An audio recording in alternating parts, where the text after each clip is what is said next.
درود بر مردم و ملت ایران عزیز.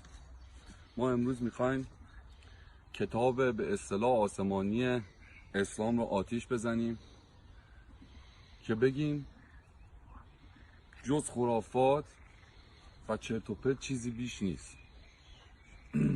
و من مردم عزیز ملت ایران رو دعوت میکنم به چالش آتیش زدن قرآن که اینو بیایم آتیش بزنیم، بگیم که هیچ اتفاقی برای ما نمیفته جز خرافات، جز مرگ، جز اعدام، جز کشتن انسانها و دزدی و غارت و تجاوز چیزی بیش نیست و چیزی به جز خرافات نیست. من میخوام مردم و ملت ایران رو از خواب بیدار کنم و از این غفلت بیدار کنم که این عادات اینا همه شیطانی است.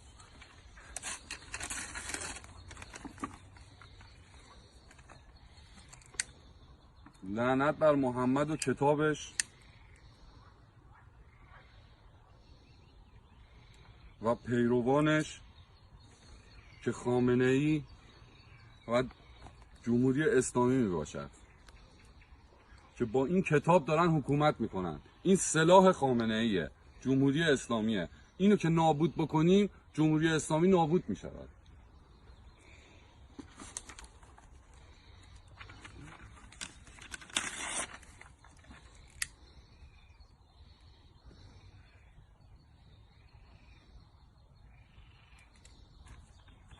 لعنت به محمد، حسین، فاطمه زهرا و کتاب آسمانیشون. شما رو دعوت میکنیم به این چالش آتیش زدن قرآن، به این دین مسخره خرافات که مردم و همین دین و این کتاب مسخره خودش کرده. نه آزادی بیانی هست، نه چیزی. زنان هیچ حق و حقوقی ندارن. خامنه ای با همین چیزا مردم رو خر کرده و داره حکومت میکنه.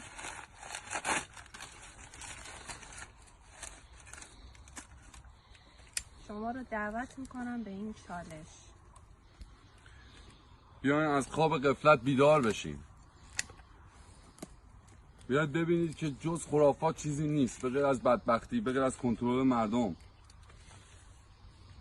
با همین دین اسلام ما رو خر کردن، بدبخت کردن، یا حکومت کردن.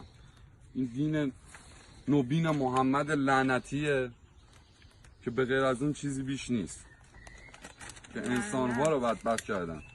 لعنت به پیامبران این کتاب، لعنت به خامنه ای، لعنت به امام زمانتون، به امام حسینتون، به همه چیزتون.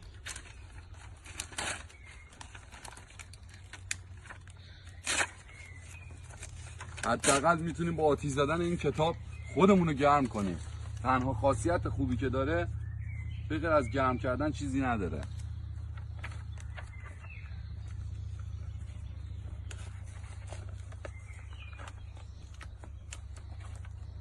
این کتاب میگه اگر این کارو بکنید مفسد فی الارض، اگر فلان بکنید باید کشته بشید، باید جهاد کنید، باید غارت کنید، کافران رو باید کشت، کسایی که از دین اسلام خارج میشن مثل من باید اینها رو اعدام کرد، سر اینها رو برید.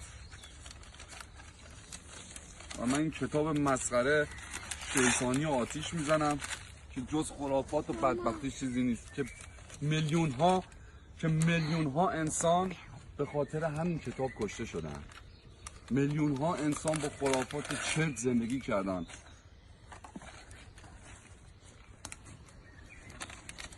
میلیون ها انسان بدبخت شدن سر این کتاب لعنتی.